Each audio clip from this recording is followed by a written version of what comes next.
Hey everyone, welcome to my new video. তো আজকে প্রথমেই জানাই সবাইকে হ্যাপি হনুমান জয়ন্তী। তো আজকে সকাল থেকে কিন্তু আমরা ভেবে রেখেছিলাম যে মন্দিরে যাব দর্শন করার জন্য। আমরা কিন্তু প্রায় অনেকবারই এই রাস্তা দিয়ে আসা যাওয়া করেছি, কিন্তু কখনো মন্দিরে যাওয়ার কিন্তু সুযোগটা হলো না। তো তোমরা দেখতেই পাচ্ছ কিন্তু আজকে কিন্তু অনেকেই এসেছিল এখানে পুজো দেওয়ার জন্য। ঠাকুরের গলায় কিন্তু অনেকগুলা মালা দেওয়া ছিল, আর এটা ছিল বট গাছের পাতা দিয়ে, আর ওই পাতাটার মধ্যে রাম লেখা ছিল কিন্তু। আর আজকে আমরা দুজনে কিন্তু ভয় পেয়ে গিয়েছিলাম প্রথমে মার এই চোখগুলা দেখে। দেখো, দেখতে যেমন লাগছে মার চোখগুলা মনে হচ্ছে ঠিক হেসে যেন তাকিয়ে আছে।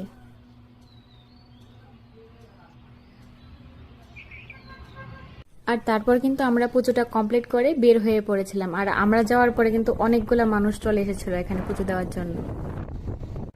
আর এখন কিন্তু আমরা চলে এসেছি রেল স্টেশনের এখানে। ডুবা জায়গার মধ্যে নেমে সেটা বলে ইয়ে তুলবো।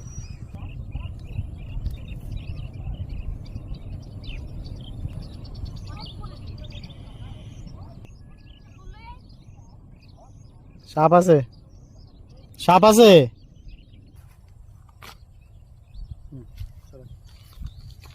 তো আজকে এতটুকুই, দেখা হচ্ছে অন্য আরেকটা ভিডিওতে। Till then, by.